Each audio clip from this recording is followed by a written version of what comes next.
My name is Graham Brown. We are in the Pitchdeckasia studio here in Singapore, welcoming all the way from Japan, Masa Kato. Welcome. Thank you. Thank you for having me. It's great to have you here. Thank you. Singapore, yoroshiku? No, Yokoso. yokoso. Yeah, That's yokoso. terrible. I'm like, I should know better. I stumbled. I was live. I fumbled my words. Hey, Masa, welcome. You're here for 10 days. Yes. Checking out Singapore. You're on a global domination plan at the moment. Yes. With Progate. You're based in Tokyo? Yes, Tokyo, Shibuya. Okay. And you are looking at Asia to expand. You have some great backing. We'll talk about your company, Progate, in a minute. Maybe we can talk a little bit about yourself. Okay. So you've got an interesting story. You're born in Japan, but you grew up in... Australia. Which part? Perth. Perth. Yeah. Okay. Yeah. I like how you say Australia with an Australian accent. Oh, really? Unmistakable. So you went to school there? Yeah. Cool. So you're pretty much fluent in English? I guess so, yeah. Yeah. It's cool. So you don't have any problems. It's quite rare, isn't it? I mean, English in Japan. I used to teach English in Japan in the 90s. Really? Right? Oh, really? Okay. It's hard to find people who speak enough English outside of Japan. Yeah, right? that's true. It's That's tough, true. Huh? But you feel completely comfortable here. I'm comfortable, yeah. So was it natural for you as well to look at Asia to expand as well? Yeah, definitely. Growing up in Australia, for me, Japan is a good country, but I want to explore the world more. And especially since my field is programming, which is like a universal language, I thought, why not? You know. So your background as well, are you a programmer? Yeah. Okay. And what sort of type of programming did you do? So web programming, basically software development. Yeah. But I started when I was 20 years old, when I was at the University of Tokyo. I majored in computer science, so that was my start. Yeah. Yeah. How old are you now? I'm 26. You're 26? Yeah. And how long have you been doing Progate? 5 years. 5 years? Yes. Right. So you started when you were 21? Yeah.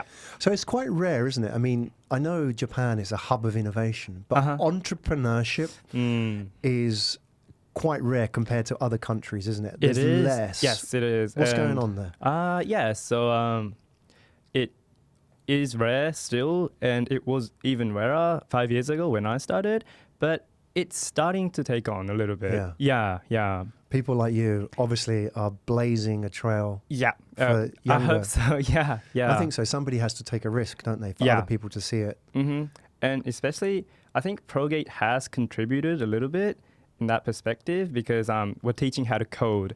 And many more people are, looking for ways to build their own products. And Progate is helping them by teaching them how to make things, make products. There's a lot of people in Japan who want to code. There's a lot of coders as well, right? Yeah. But they tend to be freelancers or they work for projects. That's true. With clients and so on. Yeah, I think there's... so in Japan, programming education will be compulsory for all primary students as of 2020. Yeah. And after 2021, for all junior high school students and high school students. So the trend of programming is becoming much higher. And So how did you start this? Why didn't you just get a job at Mitsubishi or National or somebody? Or you could have become a salary man, right? Yeah. Honestly, that was my plan until I was 21. Yeah. That was a year after I started learning programming. So as I told you, I started learning to code when I was 20 because I started majoring in computer science. That was just out of interest. But back then people were starting to... so iPhones started to become really popular in Japan. So people started making iPhone apps like iOS apps and Android apps. And even my friends were starting to, build products and making some revenue from it even. So I started to be interested. So I decided to major in computer science. But the things they taught me in uni was very theoretical and academic. So it wasn't about like making apps or web services, but it was more academic grade. Right. So I had to teach myself how to code. And I had a really tough experience doing that because there weren't many resources out there, especially in Japan. And, back then, there weren't many services that taught programming. So I had to, Google everything, and setting up everything on my computer was really hard. I almost gave up. And yeah, I was lucky enough to find someone who could teach me face to face. But yeah, I thought that there would be a lot more people experiencing the same difficulties that I did. So yeah, I started to start this Progate journey to support my friends who were also struggling. And then it wasn't just my friends anymore who were struggling. It was like everyone in Japan, like especially people in Tokyo who wanted to join a startup as an engineer, or someone who wanted to build their own product, to become an entrepreneur. And yeah, it just gradually took on, and yeah. It's growing from there. Those are the best startup stories, where you fix one person's problem. Yeah. You don't start changing the world. Yeah. It's like, you've got this problem, I've got this problem, let's fix it. And then actually there's a lot more people like us out there, right? Let's build this thing. Yeah. Right? Yeah. I still believe in that, doing things that don't scale, starting by solving your own problem or your friend's problem. And then there's a lot more people who are, experiencing the same thing. Great. Yeah. Excellent. Well, let's talk a little bit about the journey. Yep. I'm going to jump into your pitch deck now, Masa, just so we've got some talking points. Sure. You've got it in the pitch deck in slide 12. I can just sort of jump forward to that. You talk about the problem starting out. So the why, really. Help us understand, like, for those outside Japan, is this a Japanese problem that you've identified? Was it the fact that there wasn't enough information or teaching in English that was available in Japanese? What was the problem? Why did we need to solve this problem? What was going on? Okay, so when I started in Japan, the language barrier was definitely a big issue. So people wanted to learn to code, but it's a lot better to learn in your own native language, right? So that was a problem, but there were other, and Progate solved that by building an application in Japanese, and that was good. But even for English-speaking people, I thought that there were a lot of problems, because I can understand and read English, right? And I was learning from all these video platforms like Udemy and Udacity, and they were really good, and I still learn from those services. But I thought that it might be a little bit overwhelming for beginners to just watch a video, install everything on your computer, and just start from there, So I thought that if I could, provide Progate to someone who doesn't even know how to install Ruby or install an editor or something, Progate solves this by having an online editor and an online preview screen, so that if you just jump on the browser and sign up, you're good to go. You can start learning in 5 seconds. Right. Yeah. Excellent. And it's in English? Yeah. Is it in Japanese as well? So we started in Japanese, and for the first 3 years, it was just in Japanese, provided in Japan. But after 3 years, we were the #1 service in Japan, and it was expected to keep growing. So I thought, why not try and solve issues elsewhere in other markets? Yeah. And so we started providing it in India and Africa, and a lot of people are learning on Progate and, becoming successful as an engineer, or building their own product and starting their own startup. And now we're ready to bring this to Singapore. Excellent. Yeah. Love it. So it's not just a Japanese problem. It's not the fact that that's where you started. You identified the people with the biggest need and people that you know in your own network. But you've translated that into other languages and it works. Yes. Okay, so the problem is not just cultural. It's the fact that there's a group of people globally who have this problem, right? Yes, especially for like the complete beginners who have no idea. Right. Are there many of those? Yes. So who are we talking about, complete beginners? So I'm an office worker. I want to build an app, but I've got no idea. Is that me? Yeah, sure. So initially my target was someone who already had an idea of what they wanted to build, and, someone similar to me, but the need is like growing to other personas, I guess. Yeah. Like, for example, if you're a like market person or a I don't know, if you're a marketer, if you're a business side person, you still want to understand what's happening with your product, right? And if you're a marketer, if you can do data analyzation using SQL by yourself instead of asking an engineer. That's great, right? Right. So people have different kinds of needs, but they all at least want to learn a little bit about programming to understand what's happening in the tech industry. Appreciate it, right? Yeah. So are these office workers? Are they startup people? Are they students? Generally, where are they coming from? Okay, so in Japan, we started with startup people, but then so what happened in Japan is this teacher from a school in Shimane. I'm not sure if you know Shimane. Yeah, it's like I do. Yeah, okay. So an IT teacher from Shimane contacted us, asking us if they could use Progate in their classroom because teachers are struggling as well in Japan because programming education will be compulsory since as of 2020, and the teachers don't know how to teach it yet because so they want to learn themselves and also use Progate in their classroom because Progate is like a self-taught kind of thing. So teachers can just provide it to the students, they can learn themselves, and teachers can just manage their progress, and that's pretty useful.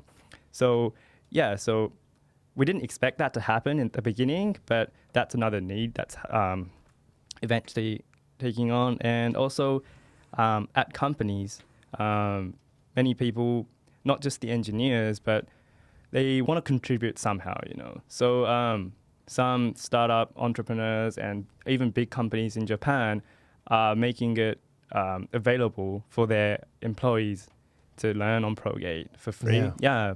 Okay. Yeah. Fascinating. Let's look at actually what Progate is. Okay, sure. Because there are many, many different approaches to trying to solve this problem of like teaching people to code. I mean, it's the idea itself is not new. There's many different implementations. So you're doing something different, and I want to understand that. Okay. So let's have a look at the solution first, back into the pitch deck, because every country, every city, every politician somewhere is talking about teaching kids to code, teaching people to code. Yeah. So it's happening everywhere, and there's a lot of different applications for it. So maybe if we can actually have a look at what it is. Now, you've talked a little bit about these two different browsers working together. Help us understand what it is in terms of how do you describe it, and then also how are you doing it differently to everybody else? Because there must be thousands of different approaches to this. Yeah, sure.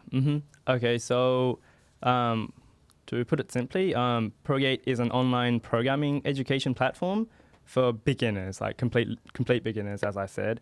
And since I was a beginner myself just 5 years ago, I know where beginners get stuck, like installing everything on your computer, and like reading a lot of text makes you want to just give up, right? So we wanted to change that completely. So the first solution was to provide everything on the browser, and the other solution was instead of using text, we use a lot of engaging slides with a lot of like descriptive images, so that you don't have to read a lot. You just have to keep seeing the images and install it in your mind. And then you can always so we have also exercises that you can do after you see the slides, so that you can revise what you learn. And if you don't remember it, it's okay. You can just go back to the slide, go back to the exercise again, and keep going. And also, I think programming doesn't become so fun until you're like being creative, So it's important that you're actually building something while learning. So with Progate, in each lesson, we have a goal to make something. For example, if it's an HTML course, you can build a simple website after completing one lesson. And if it's like a Ruby JavaScript lesson, if it's like a server-side language lesson, you'll be building like a simple game after learning all the basics. So we always try to make it fun for beginners, and we try to make it less overwhelming, because programming is difficult if you learn it the hard way. But if you follow the simple steps that I recommend, I don't think it's that difficult. So, yeah. Okay.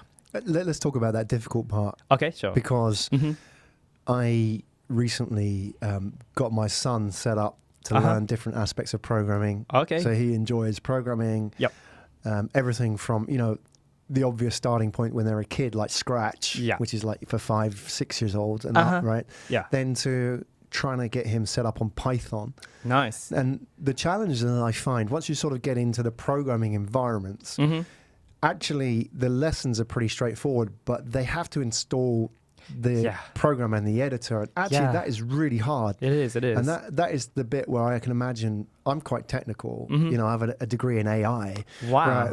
But most parents at that point trying to install an SDK or something like that, or an app SDK. Yeah. So how have you dealt with that? Because I think that must be the hardest part, is like actually getting them set up and using the language without getting lost in you know, unpacking SDKs and command line scripts and so on. Yeah, so obviously I struggled myself doing that, and especially if you haven't even written a single line of code, you don't understand what's happening, and it's not even interesting, right? But with Progate, so you just first learn the basics and like what you can do with the language to begin with, and after that, you have the eagerness to set it up because you know what you can do with it, right? And even if you have errors, you're familiar with what's happening. Like if it's saying you haven't installed Python 2.7, the version is wrong, you can kind of understand what's happening after you know what the language is trying to do. So I think the better way to do it is first learn the language and then do the installation stuff. Right. So yeah, that's the approach that we took. So do you simulate that language inside the browser? Yes, we do. So it acts like an emulator? Or... Yeah, it is, yeah. Okay, yeah. So it does what the SDK or the editor does without the hassle of setting it up. Exactly, right. Yeah. Why didn't anybody think of that already? I think some people did. I mean, there's other services that do that, but I think people have taken that approach, but it's still difficult to learn. There's other difficulties besides the installation process, like how to learn the basics, how to get the learners to understand what they can do with that, where to start and everything. So all these obstacles combined makes it just completely difficult. Too much. Yeah, too much. Too much friction. Yeah. Okay, I'm going to ask you about the growth of Progate in a minute. We're going to have a look at some of your numbers, the size of the team and the revenue and so on. Do you describe yourself as a programmer as well? Did you write some of the Progate code like in the early days? Yeah, sure. Still today? Not today. I want to. I still try to, but my team stops me. Right. Okay. Yeah, exactly. That's the danger. But you have that appreciation and love of code as well. What did you enjoy programming in? What code do you like best? What languages? So I started with PHP and then moved on to Ruby, and now I love JavaScript. JavaScript? Yeah, I love JavaScript. I find that one of the hardest ones. Cause it was, but it's growing so fast, and I love React, I love Node. Yeah. Right, okay. I'm lost on those ones. Okay, yeah. I know with those ones, for example, even if you just get one punctuation mark or a line out of place, the whole thing falls apart. Yeah. It's getting a lot easier now. Yeah. Great. Progress. Yeah. Let's talk about Progate. How many people are you? 30 to 40. 30 in Japan, 40 all around the world. So who have you got in Japan? Are they programmers? Are they... Yeah, pretty much like 90% of us are programmers, but some of us make the content instead of doing programming. Right. Yeah. Okay. And you've grown to 30 to 40 people in 5 years? Yeah. Okay. All right. Let's have a look at some of your numbers as well. I'm going to jump into the pitch deck here. So how do you make your money out of this? Where is the money in this market? I'm going to, whilst you talk us through, jump through to slide 35. Okay. So here's your business model, right? Yeah. So you have a freemium and a monthly subscription. So what am I getting in both? So with the freemium version, like the free version, so we provide 16 languages like Python, Ruby, JavaScript, and all that. And the first lesson, which is about a 2-hour course, is provided for free to everyone. So anyone who signs up to Progate can just try it on the spot. And if they find it interesting and they want to keep learning, they can just pay a subscription fee of $9.99 per month, and they get access to all the lessons of all the languages. Okay. Yeah. And the team as well. That would be for, do you sell that to corporates? Or? Yes, corporates and schools. Yeah? Yeah. Okay. So it's a standard SaaS model? Yes, it is. Okay. Yes. And then how many subscribers do you have? What's public? So we have about, how much is it? 770,000 free users.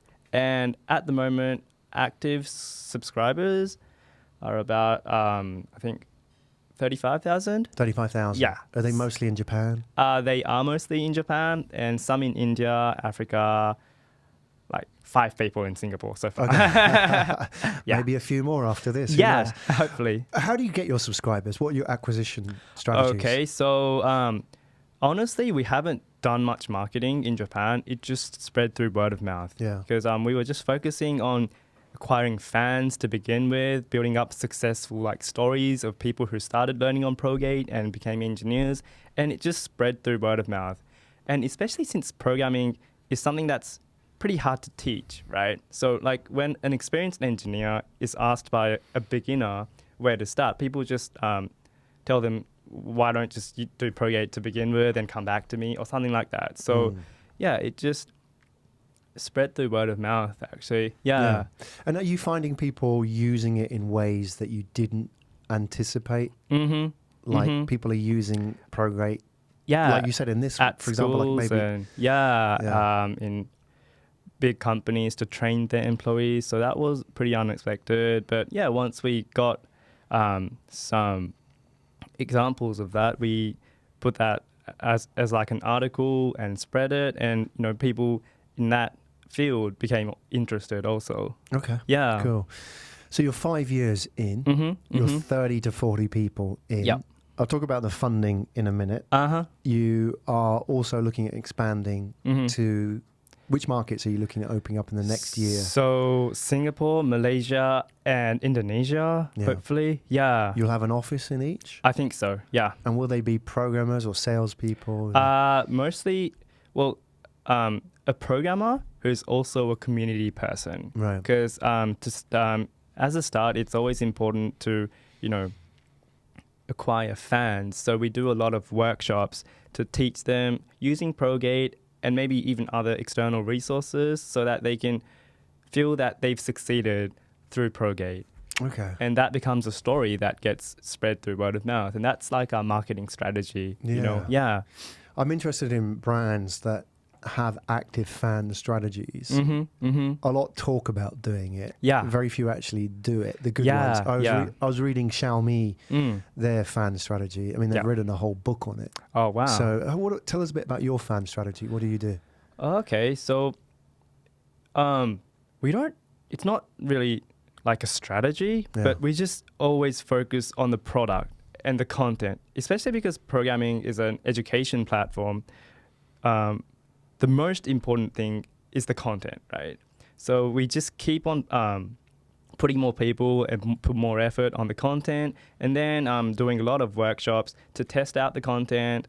And through that experience, the users feel like they're building Progate together, So who comes to the workshop? Anyone. So we get people through Twitter or our Meetup account, and there are a lot of repeaters who come, and they just feel a part of the Progate community. Interesting. And especially in Japan, where Twitter is like really popular.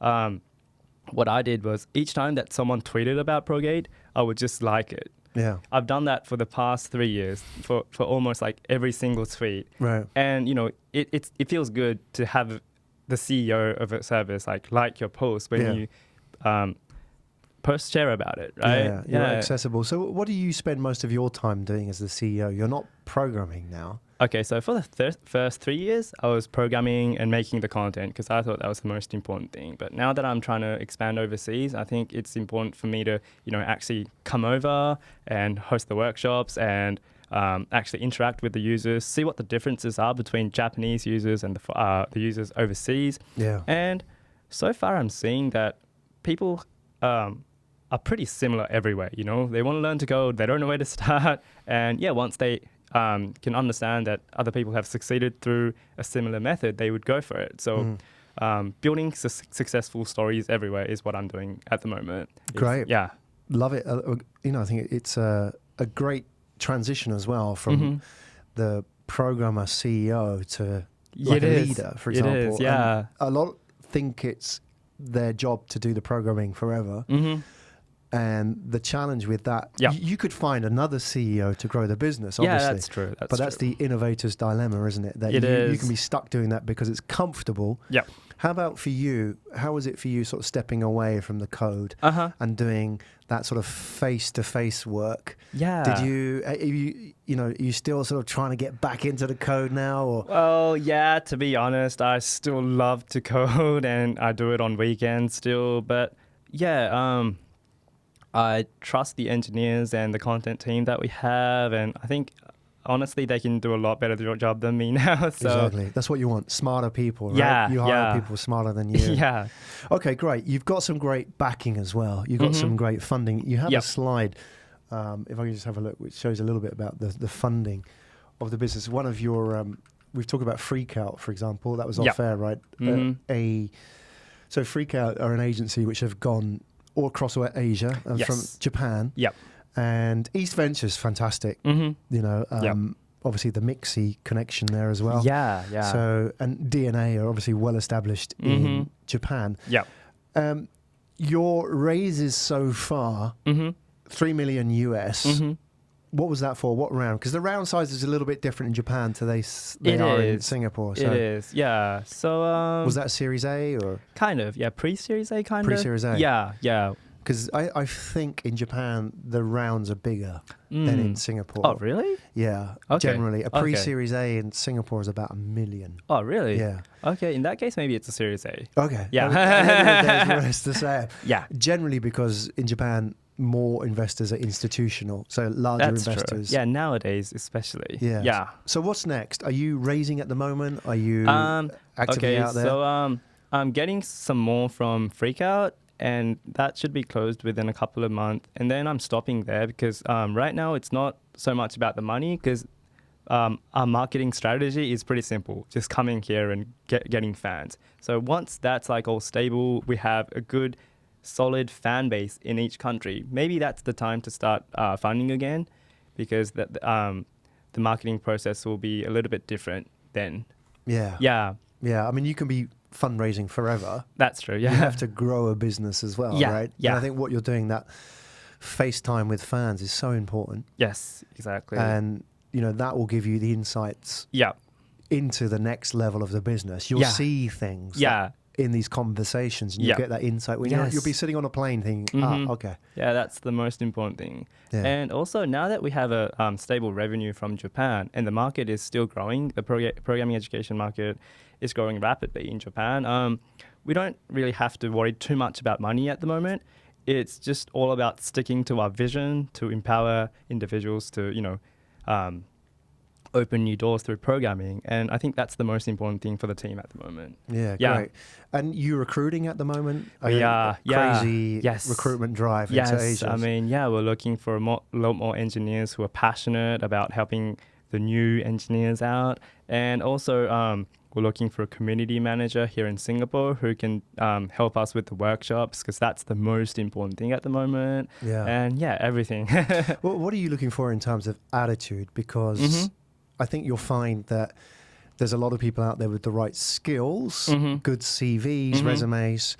Yet the attitude is the hardest part in Asia. Because if you go to Silicon Valley, every other person's an entrepreneur and understands what it is like to work in a startup. In Asia, a little bit different. That's true. You're competing with Mitsubishi and DBS and all the big corporates. So what are you looking for mindset-wise? So someone with good ownership, and someone who can understand and empathize with our vision, because that's the most important thing. And that's also another reason why I didn't hire another CEO, because I think having the story behind your product, like becoming an engineer yourself, is like really important for products like this. Our whys, like why we started this product, is like really important. So I think at this stage, it's important for me and for me to do this, because I have a strong vision to, make this a thing. And also, I want my team to have the same feeling And a lot of the engineers at Progate actually learn through Progate to become an engineer. So, they know what Progate can do, and they are very passionate about spreading it to other people. So I want to have a team with strong, vision-driven and, just good people in general. Someone I can trust. Yeah. People who love people as well, right? That's important. Yeah, that's important. Do I need a degree? Do I need to be from an engineering background? Not at all. What are you looking for? So I'm a dropout, so I don't expect a degree or anything like that. A dropout of what university? University, Tokyo University. Yeah, that's quite rare in Japan, isn't it? It is. It's more rare in Japan than other places. I think so. Yeah. Yeah, because your family and your parents would have said, Masa, what are you doing? They were a little bit sad, I guess. Well, they can't be sad now. So. That's true. They're happy now. Yeah. So you don't mind if somebody doesn't have a degree? No. Do I need to be an engineer? Do I need to know code to work with you? Okay, so you don't have to be a very skilled engineer at the moment, but someone who's passionate about coding. Yeah. I think that's the requirement, Yeah, that's the stuff you can't train, right? Yeah. Mm-hmm. Everything else you can train, more or less. Mm-hmm. Mm-hmm. All right, and I'm really curious to see how far you've come in the last 5 years. What do you know about Progate and programming and people learning now that you didn't know day one? You must have changed your ideas and your assumptions and pivoted a little bit. I have. But in the end, I think my first thoughts were the most correct ones. I've pivoted to trying to, market using a lot of different tools. I've tried, so I've come back to my initial thoughts of, building a product that you'd want to recommend to your friend or yourself, and then just building fans face to face. So I think not much have changed, since day one. Right. So the idea has remained the same. Yeah. Maybe you've gone in a sort of an exploration of different tools and platforms and so on. Yeah. But that core idea has remained the same. Yeah. Okay, that's cool. That is really interesting to know that you are very clear. You've got a very strong vision as well about what you want to do. Yeah. Is that hard in the sense that you have to say no to things as well? It is. Because I imagine people say, why don't you do this? Why don't you do that? Yeah, and at times I've wandered off to different directions, and those were all very difficult for us because, if you don't focus on the users, if you just focus on the numbers and the money, the users will know that, immediately, and they'll just think, okay, Progate's gone off to that direction, maybe I should try something else. So I've come back, I guess. Yeah. Come home. Yeah, come home. Good. Yeah. Just sort of rounding up as well, I want to put it out there because I would like to see more Japanese entrepreneurs coming through. Yep.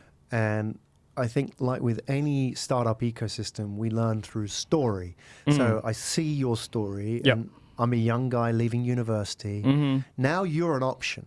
Yep. Like before, my option was salaryman in Sony or maybe some safe company. But now you're an option. If I see a successful story, I now have an option, not just for me, but to tell my parents, hey, this is what Masa did and it worked out all right. So it's going to be fine. That's really important. How do we encourage more? Because I spent quite a bit of time in Fukuoka, which is like the startup city of Japan, but there's still a long way to go. I think fundamentally in the roots of Japan, there's a lot of change. What do we do? You're all about education and teaching people. How do we teach people to take the step, to take risks, to start their thing and find what they want to do in their lives? I mean, it's really difficult, taking risks, especially for our parents' generation, because it was all about becoming a salaryman. But I think examples like myself and other young entrepreneurs would be very encouraging for the upcoming generation to, start their own startup or build their own products. And that is already happening, actually.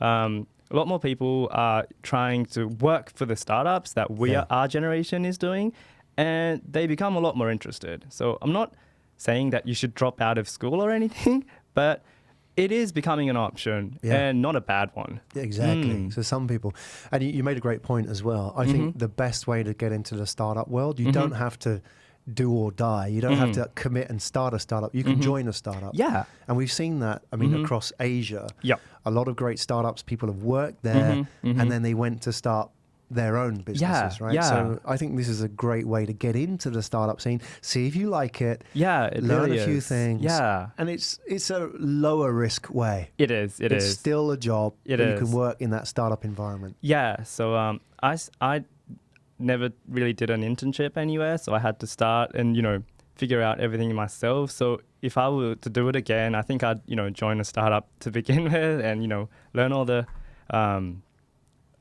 you know, things that I should cover as an entrepreneur and then start it. Yeah. Well, I think working for you guys in Progate would be a great way to get Definitely. all that. You didn't have any choice, it No. seems. This called you. This sort of pulled you. You It really had did. to do it, right? Yeah.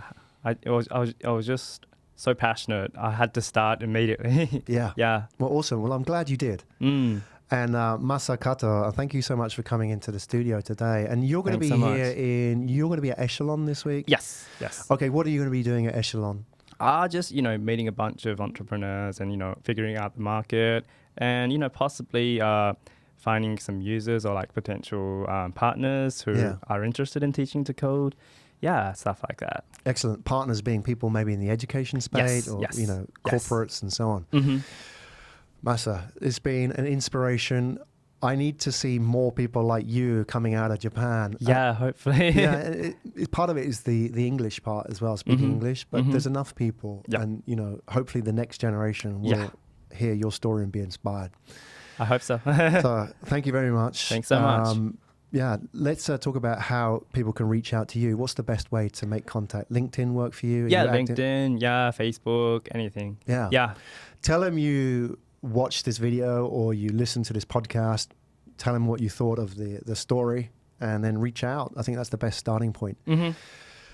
Okay, I think we're done. Arigatou gozaimasu. Arigatou gozaimasu. Hi, Graham Brown from Pitchdeckasia. Pitchdeckasia powered by Pitch Media Asia. Pitchdeckasia is all about giving startup founders a voice. We are a show to help startup founders share their journey. So if you enjoy these stories, then why not subscribe to our YouTube channel?